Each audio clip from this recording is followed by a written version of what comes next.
I had the little bitty little stream deck, and then everybody joned me for having a little bitty stream deck, and I was like, hold my beer, bitch. Here we go.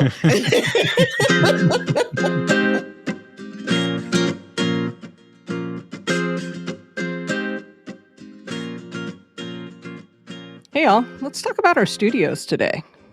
I'd like to know what everybody's got going on behind the scenes. Woohoo, let's geek out. Let's do that thing. Rich, I've seen you at two different setups when you're sitting at a desk. So tell me about that. We have our regular show on Thursday is two of us here. So we sit at each end of this desk, and I have two Sony ZV-1s. When I'm not doing that, I sit at this desk pointing at this wall behind me, and there's one ZV-1 here, and then there's another one. The other one I have above my head is an overhead cam, because every once in a while I have to get on a Zoom with a customer and show them products and stuff like that. So that's what that's for. So, but the table has wheels on it. But I never turn it. I should, but I get lazy. I don't want to do it because I got to move lights and tripods and stuff around. So I don't really want to do that. So it's pretty good where it is. Once you have it set the way you like it, you don't want to move anything. That's true. There's a lot to be said for a stationary studio. Yeah. I know nothing about that. That's right, because Keely's is on wheels too. Yeah. And then for lights, I just have two big soft boxes, and that's it. No office lights or anything like that. So it's pretty simple after that. That's all. And what are you using for audio? Oh, I have an RCP1 and an SM7B mic and a Stream Deck. And her mic, when we do the two up, she has an an SM58, a Shure SM58. And then I have two monitors in front of me, but when we do the show on Thursday, I just turn those out. So I have a monitor and we duplicate them. So what she sees and I see are the same thing on one monitor. For those at home who don't know, RCP1 is a Rodecaster Pro. Oh, true. Yeah, our Rodecaster Pro, which has been acting up lately. So let's hope it makes it through this. That's interesting. So do you have Amber's SM58 plugged into that same Rodecaster? Is that? Mm-hmm. Yeah, it's just right now it's turned down, but it's plugged in. It's always plugged in. Okay, cool. Maybe we should do a behind the scenes thing when we do stuff, when we do a video thing. Maybe we can do a walkthrough of everybody's show for our YouTube channel. A walkthrough of everybody's setup. That'll be cool. That'd be really cool. That would be cool. Yeah. Michelle, you have several stations as well. Yeah, I have 4 sets. So the focal piece in my studio is my desk, which used to be like a place for a cash register, because at one point this used to be a store.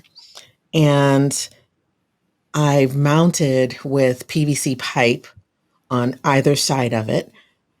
That was my original overhead camera rig so that I can actually have a top-down shot.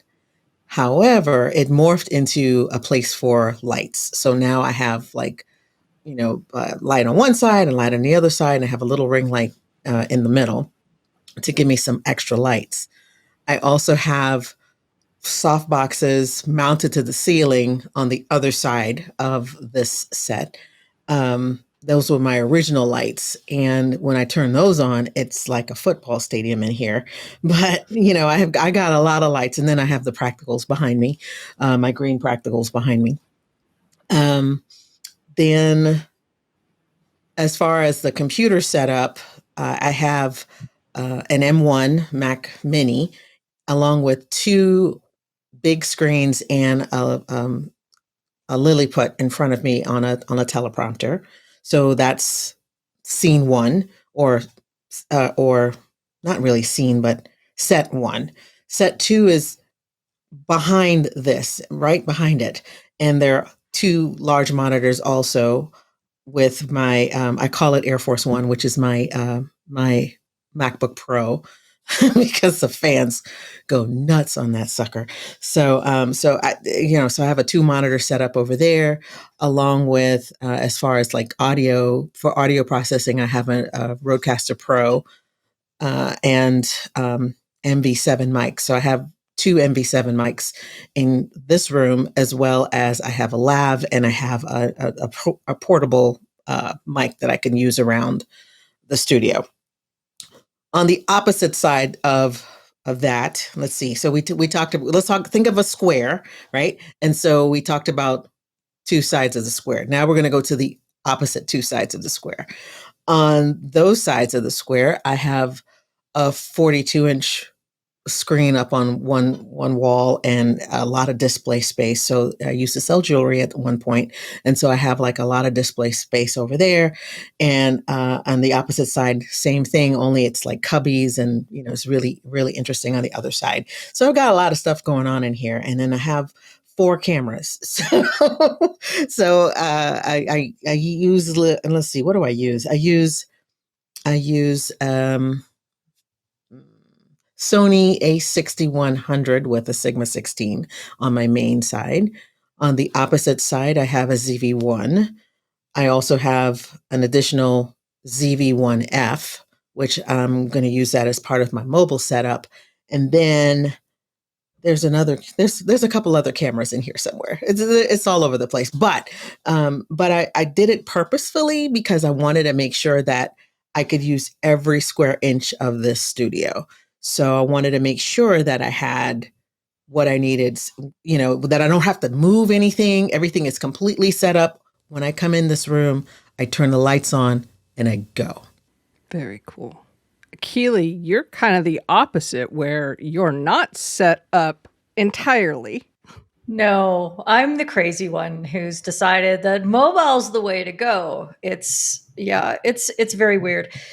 But for me, in a small apartment, and I'm very particular about the aesthetics of any space that I'm working in or relaxing in, I want it to look as clean as possible. So everything I have is mounted on a rolling rig that I call Rick, because Rick rolls, And so it means that on a day like today, where I've done my own live stream for FH Umpires, if I had my druthers about me, I would have recorded some other things for Discord for creators. And then I've got this recording.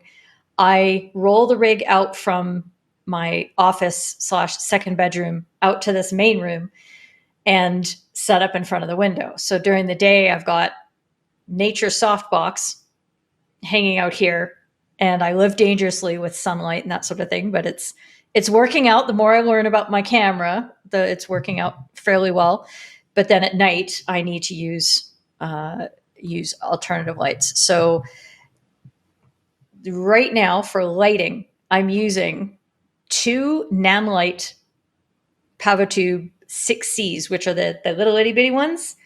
And because they're magnetized, I have them stuck on the top of the 2 monitors that I have on each side of my teleprompter.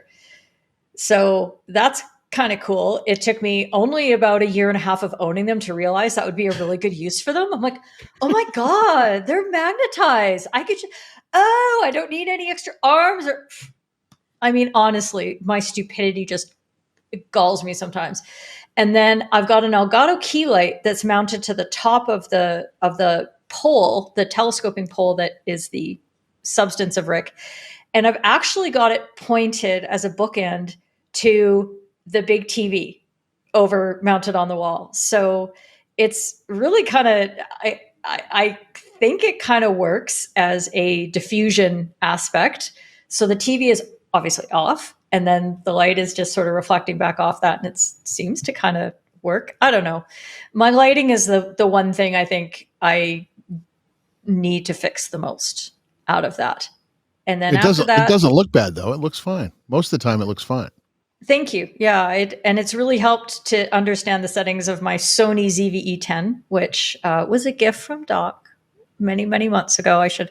I like to remind myself of that and the gratitude that I have for such an amazing gift, because at the time I really couldn't afford a camera, and I really needed one because I was using a Brio and it was terrible. You know what? I never knew that. You were on that Brio for the longest time and you looked stellar. Yeah. So Thank you. Yeah, your lighting really just, it brought out the best in that Brio. Yeah. Well, with big light, you can do pretty well with a lot of web cameras or built-in cameras and things like that. But that's the one thing that people tend not to do as much. And I probably fuss now with lights now that I've got the Sony than I ever did when I was using something worse, because I expect more, and I think that's one of the challenges with having all this great equipment that we have, is that we we have heightened our expectations of the quality of the product we're delivering, whether it's really nice, crisp audio or it's that great high resolution, just tasty video. We're so hard on ourselves now. If anything's a little out of step, we don't like our white balance, something's a little off. It's a disaster in our minds. But a year ago, we were fine and we had crappier equipment and it didn't seem to be an issue. So I think that's one of the interesting things about us talking about the equipment is it's created this cycle of gear acquisition now in ourselves that I'm trying to make sure I don't fall into, really, because I want to be a minimalist. I don't want to be grabbing more and more gear all the time. So I've been doing pretty well with the rest of it. I have a Shure MV7. They just go straight into the MacBook. I don't use any kind of processor. I don't use a Rodecaster Pro or anything like that. I've got my Stream Deck XL, and that's basically it for my setup. So I'm pretty happy with it, except for the lighting, which I never feel is good enough. So that's my own complex, though. Oh, I almost forgot about the Stream Decks. Oh my God. Stream Decks is life. You and your million Stream Decks. It's so funny. My God. It's a funny story how that happened. I had the little bitty little Stream Deck, and then everybody joned me for having a little bitty Stream Deck, and I was like, hold my beer, bitch. Here we go. Oh my goodness. Let me Now I buy have a just whole 3 panel. more and add them to the family. There you go. It's a whole family of Stream Decks. They just beget one Stream Deck, begets another, and then they have a whole family. And now there's a new Stream Deck. Oh my God. This is the seg. I was like, ooh, is this what podcasters do when they seg? And they're like, I'm going to throw this over to Alec because I bet he has some things to talk about Stream Decks and his studio setup. Tell us everything. Well, I am a Stream Deck fan. To be honest with you, out of all the live streaming things, this has been the most sort of game changing to me, has been the Stream Deck. And I bought it just because I thought, I'll use it for switching scenes in Ecamm. And I didn't realize just what a massive productivity tool it would be for like everything else. And, I'm glad to have gotten into the whole world of video production and live streaming just for that alone, because it has just transformed so many other areas of my life as well. So yeah, I'm all in on the Stream Deck. I've got the XL at the moment. I have got the new one on its way, the Plus as well. So I can't wait to try that. So there's, we won't get into that. I'll have to give you some feedback once I've actually got it in my hands. But super excited about that. But apart from that, the rest of my studio, I'm also using the MV7. I bought that one because it's got both XLR and USB. And I did intend to just use it over USB to begin with the plan that at some point in the future, I might, build out the studio a bit more and get some sort of other interface. So that's kind of how it's worked out. I've got the Rodecaster now. I did find it fine on USB. And I think that, the audio quality is just as good, whether it's over USB or with the Rodecaster, because obviously it just depends on what you do with the Rodecaster to enhance it. But it's not like it's made a huge difference, adding the Rodecaster into the mix. But the Rodecaster does allow you to do some slightly more easily advanced audio routing. You can do it with software as well, but the Rodecaster makes that easy. But my camera, I still have not upgraded my camera, and I've been meaning to do that for months actually, since the ZV E10 came out, and then it was out of stock, so we didn't get it then, and then it came back into stock, and then just the past few months I've just been busy and thought, I can't be bothered to add something new into my system and rip everything apart and put it all in. So I'm still using a 10-year-old Canon, which is pretty amazing really, that it's a camera that I use. I bought this when my daughter Jasmine was born and took loads of pictures. And then slowly it got sort of out of commission as I was just using the camera that we've always got in our pocket instead. So I wasn't using that camera so much. And then I sort of dusted it off the shelf when I started doing all this stuff. And it's been fine. So I should really upgrade it though, because it's probably a good idea to upgrade the image quality if nothing else, because it's only giving me 720 in over USB into Ecamm at the moment. So there's certainly room for improvement there. But I'm also going to get a ZV-1, I think, or ZV-1F for a top-down camera, because I'm going to be doing more product things for my Amazon stuff. So at the moment, I'm using an old iPhone that is used over camo for the top-down shot, but I always feel like that could be a lot better, and it's not great for sort of product demos and that. So, in fact, having this conversation, I might just bite the bullet and do the E10 and the ZV-1 for to upgrade this stuff, because it does need doing. It's been on the list for ages. Same thing with the lights as well. My main key lights are just really low cost soft boxes that I bought couple of years ago, before YouTube, really, when I was making other video stuff. And they've got screw-in bulbs. Just take regular bulbs. If you want to change the temperature, take one of the 4 bulbs out and replace it with a different temperature bulb.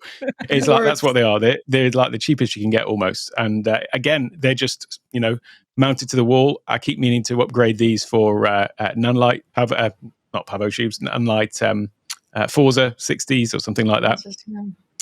I've got the Pavo tubes that are sort of illuminating the wall behind me. But yeah, again, it's one of these things that there's always something else going on for me to think, oh, let me go and get something else and add stuff to the studio. So although I do think that I have gear acquisition syndrome, I actually don't that much. I tend to buy new toys like the doorstop. Oh, sorry, I mean the loop deck. Things like that when they come out to try them out. But yeah, I've not actually gone as overboard as I probably could.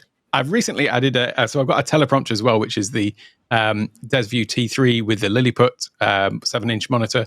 I'll probably, when I upgrade the camera, upgrade that to a bigger one, because when I'm on Zoom calls where I want to see the gallery view in the teleprompter itself, yeah, the people get a little bit small if you've got more than a couple of people in it. So I'll probably get something a little bit larger.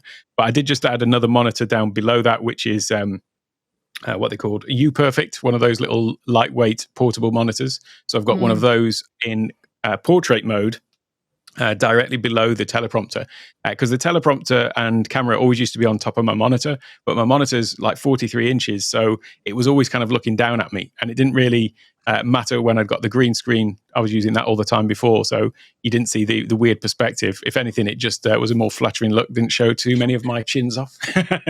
But when I got the bigger monitor, I moved it over to the side, so then it was a bit weird having to constantly look over to the side rather than having something directly below to put like the gallery view or the notes or the chat or things like that in it. So I've got one of those next to this monitor now. But yeah, I'm pretty happy with the setup. But yeah, just these other little things that are not necessarily necessities, but certainly the improving the top-down cam, I think it would be the best thing for me to focus on.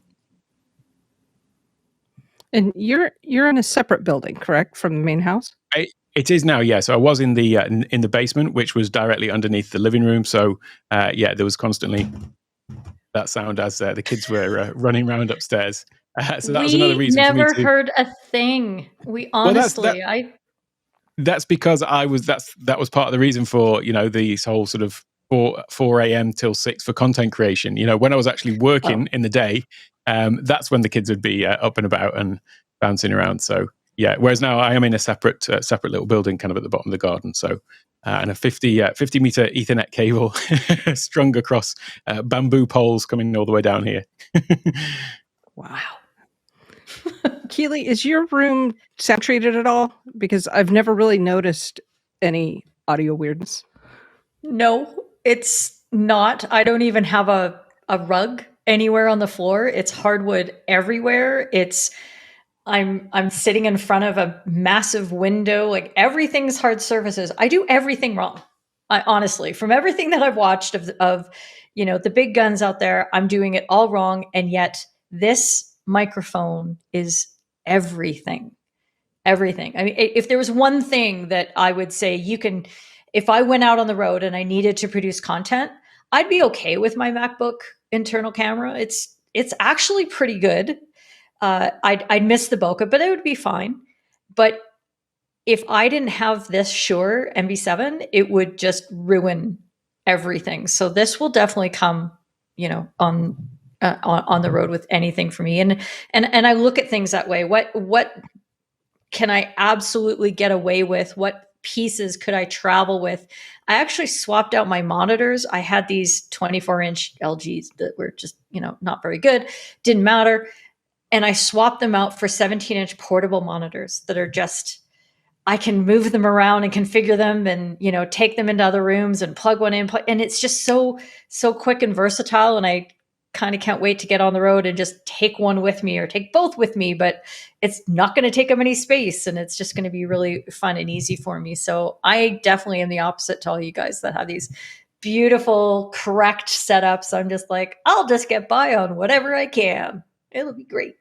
So It's funny you said you talked about going on the road. So part of what I built also was a mobile studio. So I'm sure it. Oh God, what was I? I was watching something, and one of the guys from Shore was on something I was watching today. But they have this little like a mini roadcaster. It's not really a roadcaster. It's called an MVI, and it's a Shore. It's a mini audio interface for an XLR mic. I have the second mic that I have for my my laptop, the MV7. If Because we just came back from a trip, right? We were in New York together. We just had that whole thing, and I was looking at everybody's setup while we were there, and I'm like, if I had to do a live stream, am I rocking the phone and the laptop? What am I doing? Right. So I'm like, I got enough crap in this house that I could come up with a mobile studio. And of course, I got a cute little leopard bag. It's so cute. It has little compartments and everything. And so the MVI goes into one of those, which, it's the audio interface. The MV7, right, will be my microphone. And I could use it as a USB directly into my MacBook, or I could use the MVI and use the XLR capability that way. Of course, lighting would be wherever there's light. You just go find some light because you're mobile, right? And then let's see, what else did I think about? There were some other little things that I had in my little baggie, but I can't think of them right now. It's right over there, but now I'm like having a brain fart kind of situation. But I wanted to be able to have a mobile setup because I know that I'm going to be doing more conferences and things like that, and being able to go live. One of the things that I wish I did while we were out in New York together was bank some content, because you're around all of these people. And I know I could have done it with my phone.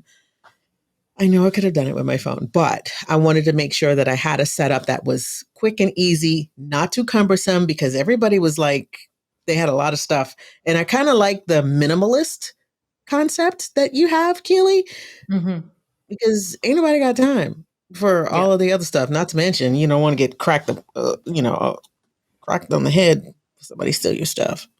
Yeah. So if you go the opposite way from the minimalist, we then go to Dina.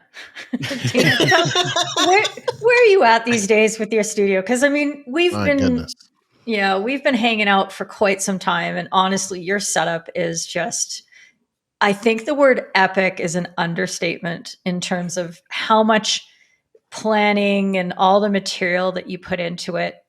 But you're kind of like the rest of us in that you're never satisfied with what's going on. So where are you at right now? Tell us about where your setup is. I am satisfied. You are satisfied good with what? Yes, yeah. So I don't even want to reroute cables or anything. I've sat on that since, I don't know. We talked about that 3 weeks ago, maybe, and yeah, not a desire in the world to change a thing, because let's just talk about it, folks. There's a lot to change if I touch one thing. So I've got 2 streaming setups. I'm right here with Elgato key light, and then I've got a hair light up here behind me, and that's the Aperture PX60, I think it is, or P60, something like that. It's numbers and a P, a 6X. And then I'm using my Sony A7 IV with a 24 millimeter G Master. So that's here. I've got the MV7. So we are all Team Shore. Let's just be clear here that this is the Shore family. Can we say that a little louder for the people in the back, Laura Davidson? We're all Shore people. By the way, this is not sponsored today, just so we know. That's correct. This is not sponsored. But we're definitely angling. I've got a Stream Deck on my desk. Frankly, I don't use it as much for desk stuff as I should, but the stream behind me wouldn't happen if I didn't have 2 Stream Decks. So moving to the main set, I've got a Sony A61 or A6600, excuse me, for my Dina cam, and then a ZVE10 for the money shot at the counter, a ZVE10 for the stove cam. There is a C920, I believe it is, or maybe it's a 922 webcam for pantry cam. And then I've got a GoPro Hero 10 Black for the up high shot. And then for my audio, since I'm on the move all the time, right now I'm using a Deity Pocket Wireless, but I'd really like to be moving to a Shure wireless setup.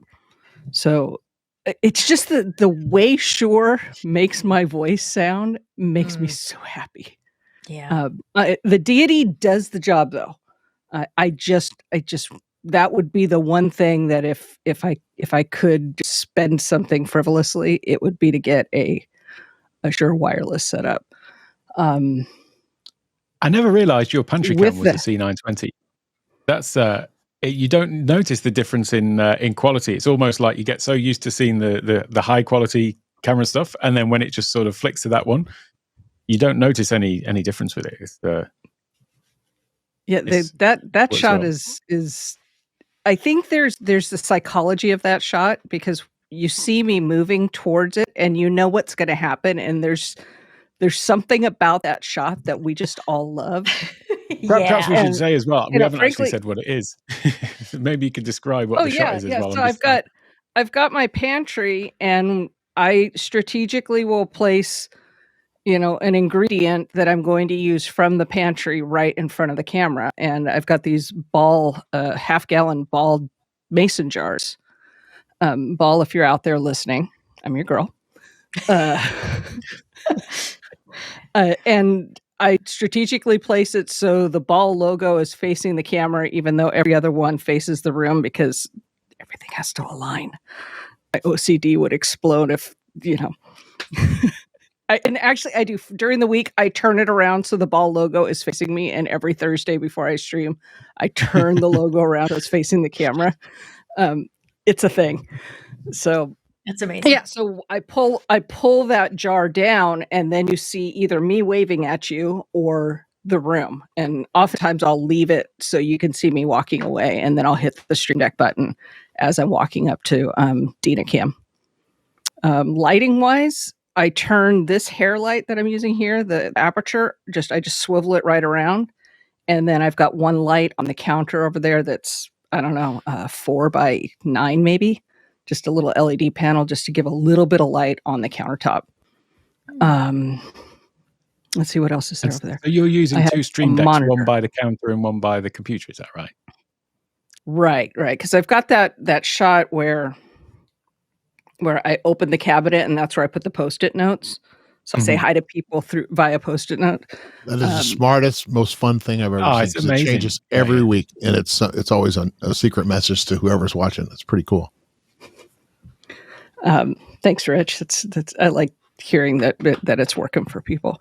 So that one, I put a Stream Deck right under there because the timing is just right with the Ecamm built-in transitions that I can get the 3 steps to the other side and hit the next button. So you kind of get this little bit of a flow. Oh man, wow. I would love to see how you set up your Stream Deck. Like seriously, because it is a hot mess. but it's a high functioning hot mess, okay? A high functioning hot You've mess. Got to have like one of the most creative setups and ways of doing things that I've ever seen, to be honest. I mean, like we're all creators, we all create stuff, but just in the delivery, you've got the most creative and innovative thing that I've ever seen, frankly. So I just love it. Absolutely. Yeah, I'd love to see that. Yeah, everybody's described what they're doing, and it's taken everybody a long time to build up this very customized setup that works exactly for what they want. Rich's setup is very customized to, I've got a co-host and we do these things, and I've got this office space, and then Michelle, you're using all 4 edges of your box. I've got a rolling rig. Alex has got a little cottage by the garden, and then Dina, your stuff. Like, it's just amazing when you think back to what we were doing 18 months ago, and then now how we've evolved. And it takes that much time, doesn't it, to get to this point? It does. I think the interesting part for me is that I'm actually living in this space. I mean, I work my 9 to 5 right here, and I mean that is my kitchen. You know, when I go to cut anything, it's cutting things just like I would be on the stream. So it's nice because I'm completely comfortable in my studio space, and it is like being home because it is home. Yeah, I'm mad jealous of you guys. You guys get to work from home. Meanwhile, I'm quietly listening from work, aka the bathroom. I was going to say, Yes. what about the bathroom studio? Right. That's why I need the mobile setup. That's the mobile setup. Yeah, it's really the bathroom studio. There you The go. bathroom setup. Michelle, what were Yeah. you saying about this used to be a store? Did you have a store in your house? Yeah. So at one of Are you my in like a lives, downtown area or like a storefront, or is it just people like a Tupperware kind of thing? no, well, no. In one of my lives, I used to sell makeup, and then I also used to sell jewelry. So I created, in every house that I've ever bought, I've always had a retail space that, you know, on for my taxes, that was my business space. And so I did all this, you know, all the stuff that happened in here, the internet, all the things that you know, the phone, everything, down to the fixtures on the wall, everything is set up as a store. So this used to be a makeup studio at one point, then it used to be a jewelry store at one point, and then it morphed into my studio. Yeah. I really enjoy it. I really like it. So if there was one thing that we could steal from somebody else's setup, one element, one piece of equipment or anything from somebody else in the group, what would it be? Ooh, I got it. Let me go first. Okay. Okay, Oh, you go. Dina. You go. I think I'm bending this a little bit, but I'm going to go with it because we're pretending anyhow. I would take your lead, Keely, and make all of this mobile so I could just move it somewhere else. And then have my kitchen be my private space a few days a week. Yeah.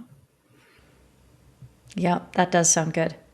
And honestly, if I could take Rick and I could put him in a closet somehow, and just so there wasn't one room that I always avoid, like when I'm trying to get away from that headspace of performing and I'm in my introvert time and I'm doing that, I don't even want to look at this thing. I don't want to look at any of it because it reminds me of all the energy that, you know, and it's fun, but sometimes I run out of that energy.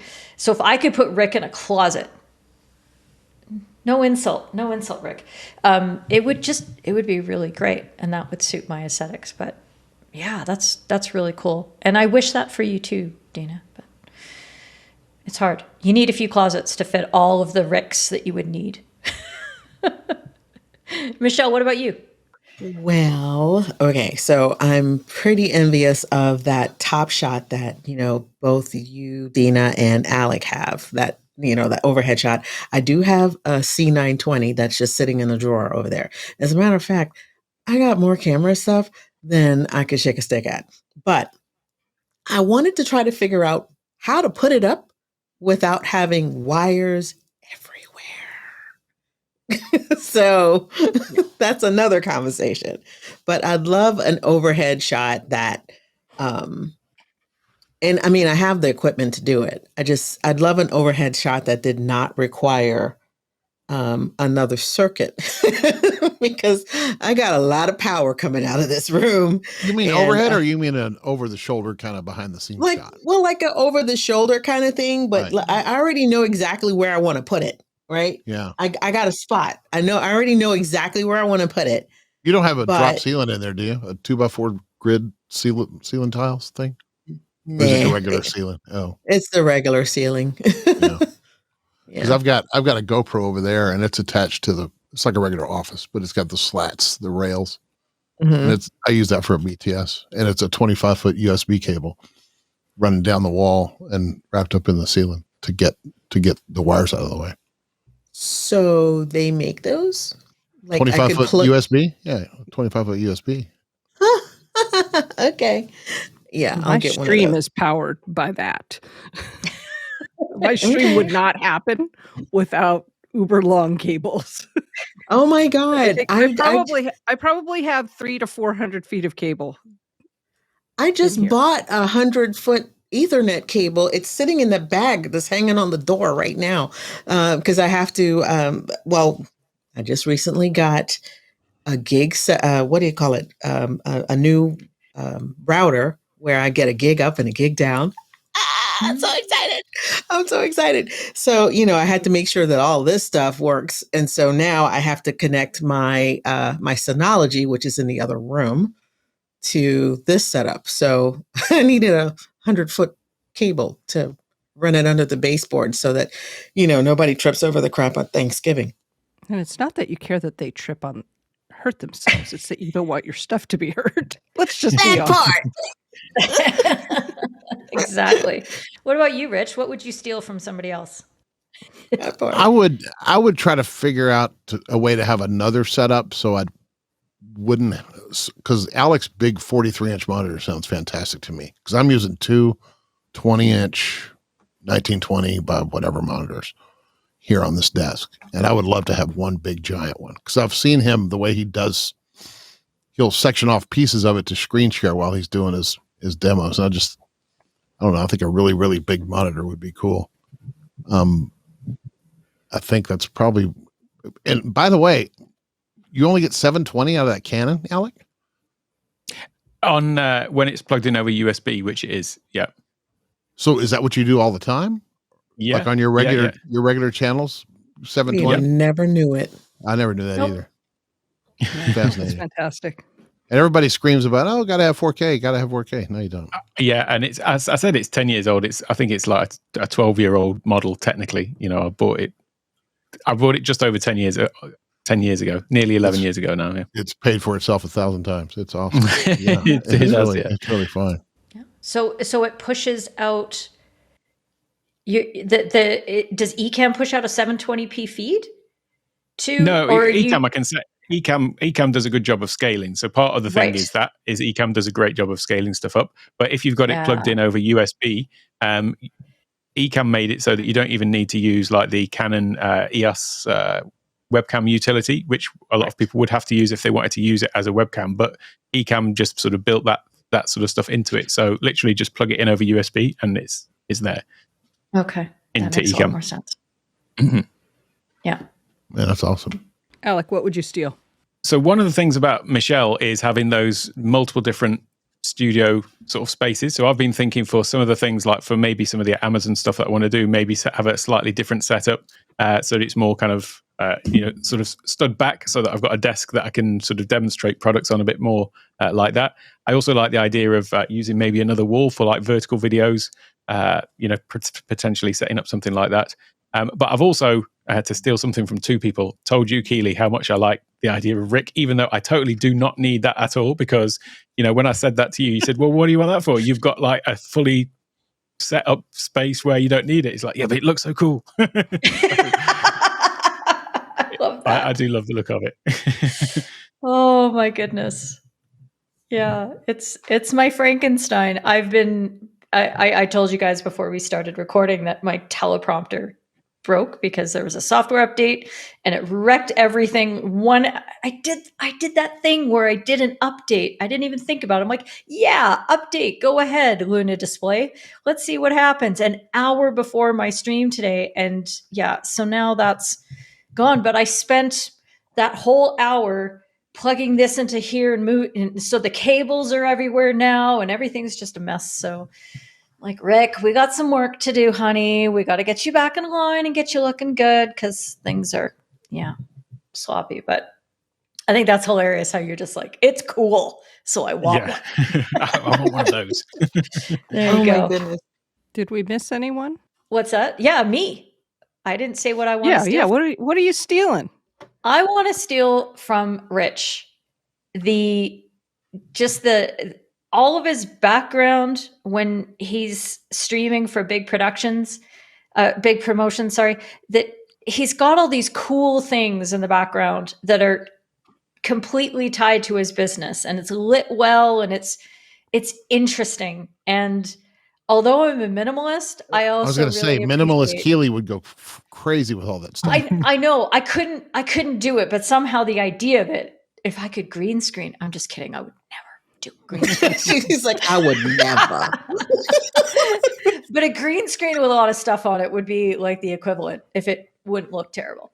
But it's just really neat to look at because it's so innately tied to what you're talking about, and the joy that some of these things can bring, and the visual interest and the impact that has on people looking at it, I think is really, really great. So just that your visual surroundings really do add to what you're doing in your stream with all the little details. Maybe it's the idea of that more than just the actual things that I would really want to take from you.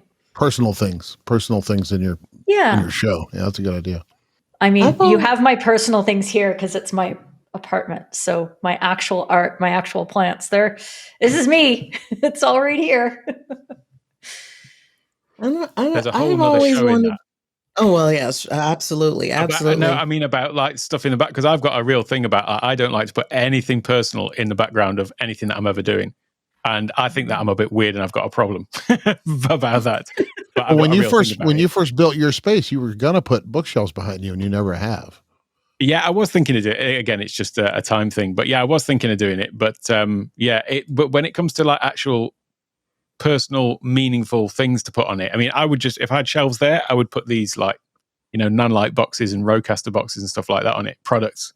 But I'm not one for like, take something that's, you've got a passion for, that's deeply personal to you, and put that on the back. I don't know why, but I'm just little Star Wars robots or whatever, any of that kind of stuff. Yeah, exactly, that sort of stuff. I would never. I mean, I'm not into Star Wars robots as it happens, but I wouldn't necessarily put those kind of things behind. It's. I think you need to see a psychiatrist about it, but it's probably another show about that sort of thing. But to be fair, you're really passionate about the tools that you use to produce. That is the way I think. Yeah, it's like the thing that. Yeah, that makes sense to me that you'd put boxes or you'd put, little versions. Like if you could make a miniature of a stream deck, like that's what you would have behind you, and it would look so cute, especially if it would light up. Oh my God, that would be so great.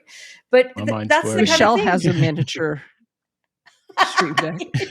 I do. I think that you have it. It lights up. And it does light up. Oh my gosh. The non-functional decorative only stream deck. Ooh, those look pretty. Well, okay. So for those who are watching or listening, we're talking about decor. So this past weekend, my studio has always been a creative place for me. And I come here all the time. I don't shy away from it. And I know, like Keely, you were saying that sometimes you just want to like turn off, put Rick in a closet and not have to perform. But this is well, I mean, I get it, but this has always been a place for me of creativity, whether I'm creating something or, as far as like a piece or actually doing a video or whatever. So this has always been a really good creative space, and I crave being in this room. If I could work from this room, that would be so good. It would be so good because I love being in here. My family knows there's a sign on the door. I turn the light on. It says on air. It means don't come a knocking. Okay. Don't come in here. And they already know, don't come in here. I'm working. Okay. So, but I get all kinds of little cute things that inspire me. Flowers. At one point in my life, I was a florist. Flowers have always inspired me, and I always want flowers and scents and things around me. So my set has all these things that, that are meaningful to me.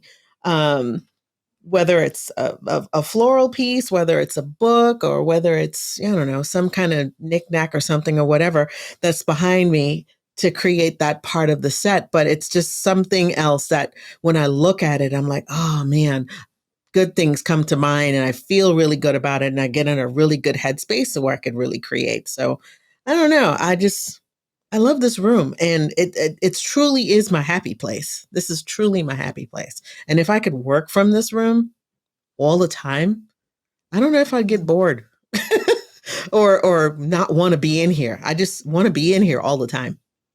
All right, last question for everyone. Is there a secret facet to your studio, something that we don't necessarily see that you just absolutely love? Yes. Okay, Michelle, why don't you tell us what it is? Is it safe for the podcast? Okay. All right. I have a collection of amethysts. I collect amethysts like geodes. So this is a beautiful amethyst for those who are listening and they're like, what is she talking about? So yeah, I have an amethyst collection that's behind me. So it's a beautiful piece and it's also on the set behind me. And it's growing. My amethyst collection, it's growing. So it's just beautiful. It's a gem. I have all of these gorgeous pieces that are behind me. OMG, OMG, OMG. Look at this. All right. It's a gorgeous, ginormous amethyst. It's my birthstone. Is that I really USB or love it. XLR? Is that backwards compatible with Monterey? I don't know, but it's compatible with me, so it's truly me. So yeah, I absolutely love these things, and yeah, they're all over my studio, all over. So there's one thing about mine that a lot of people might not notice or realize when I've shown pictures of it. And having said that, I'd like to have a rolling rig like Keely. My monitor is actually on a rolling rig. It is on a like a huge big, those wheel TV stands with. It's intended for a big, big flat screen TV. So it is actually on that just because the legs that came with it, they were pretty substantial, but I just could see me knocking the monitor off the desk at some point or having some incident. So it's all mounted to that. The other thing is that it has got actually my top-down camera is mounted onto that as well. And a couple of other things were mounted onto it. So that was where my camera and teleprompter were as well. So it was technically a rolling rig in that respect. It just didn't have all the lights on it. But that means that when I do sort of bump the table or anything like that, the top-down camera doesn't shake because it's mounted to the rig. So I suppose that's one thing that is a little bit hidden that people might not notice. If you see behind me on my sofa, I have 4 cushions, and each cushion has a different cover on it. And on one side of it, it's either got 2 pieces of branding for Discord for creators, or you take the other 2 pillows and you flip them around and they've got FH Umpires things. So when I set up for my live stream for FH Umpires, I put the whistle and the 92 logo on that. And then when I'm done, I flip them around and I switch them out when I do a Discord for creators. And then those are my things. And I don't think many people have ever even seen them. But for me, it's just my very minimalist way of changing my set around so that I'm in a different brand space and serving a different audience. So that's my little thing. This little guy means something to me, though. He's when I was a kid, we would go here, this restaurant called Kip's Big Boy, and this is for the listening audience. I'm holding up a Big Boy statuette toy bank thing, but we would go there just about every week. Me and my mom and my dad. It was just a fun time. So I just remember that. Nice. These restaurants aren't around anymore. If they are, they're not very, very common. So, but that's kind of means something. I grew up on the West Coast, and those were called Bob. Yeah, they've got them all over. They used to be Shoney, and in the Northeast, they're Agbars. They've got them all over. Big boys, yeah. Yeah, every time I see that, I think of Austin Powers, and he is a big boy. And I can't remember which movie it was, but it's so funny. All right. So my secret spot in my studio is when I'm facing the stove. So I've got my back to every camera in the place. Oh, no, I guess there's one camera. Anyhow, I can't see any monitors. So I'm not entirely sure which camera I've put myself on. However, if I look in the microwave, I can see all the monitors behind me. Oh, tricky. So tricky. Oh, I like that. So I have saved myself walking up to the stove once or twice and realized that I was on the up high cam and I was able to flip around real quick and hit the Stream Deck button and get myself oriented again.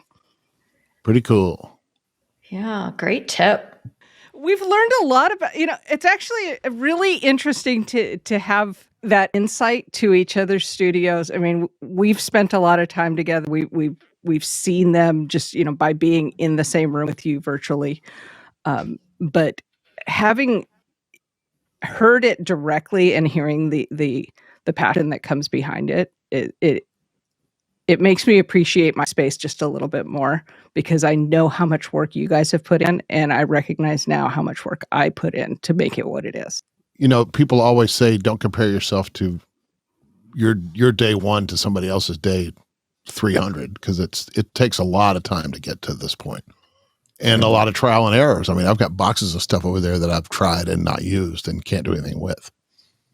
Different tripods, different lights, different things.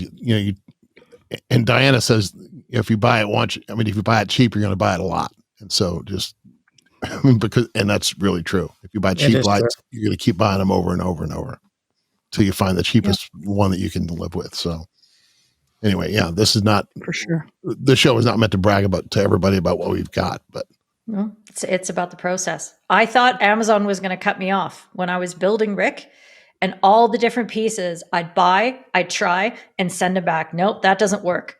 Buy something else, try it. Oh, that doesn't work. And I was sure they were going to say, "You're done, girl. You just keep buying things and then sending them back, and you're abusing us."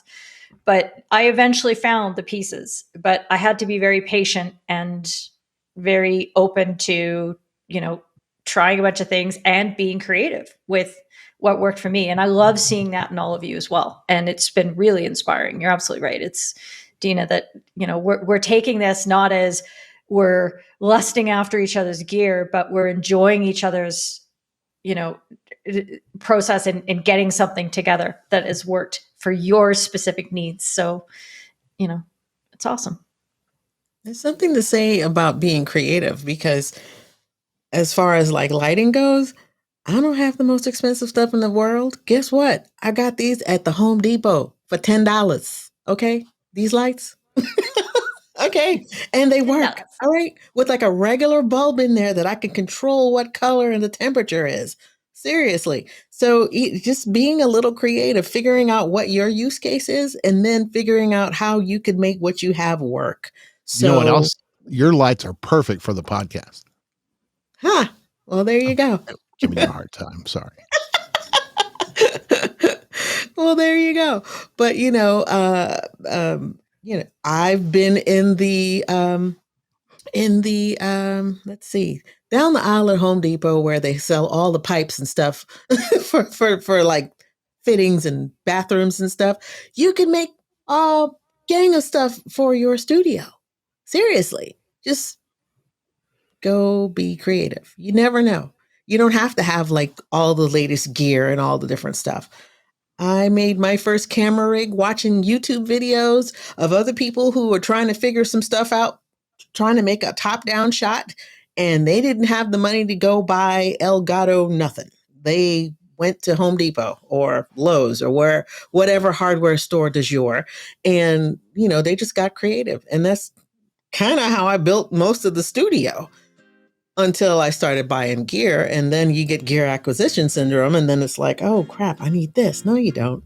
No, you don't. First start with why. What do you need it? What are you doing? Why do you need it? And then go from there.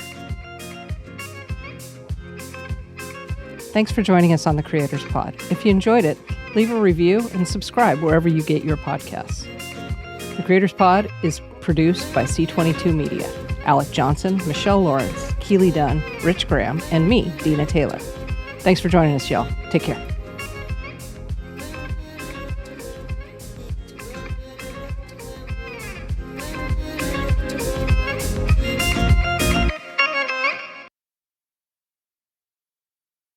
Ooh, those look pretty.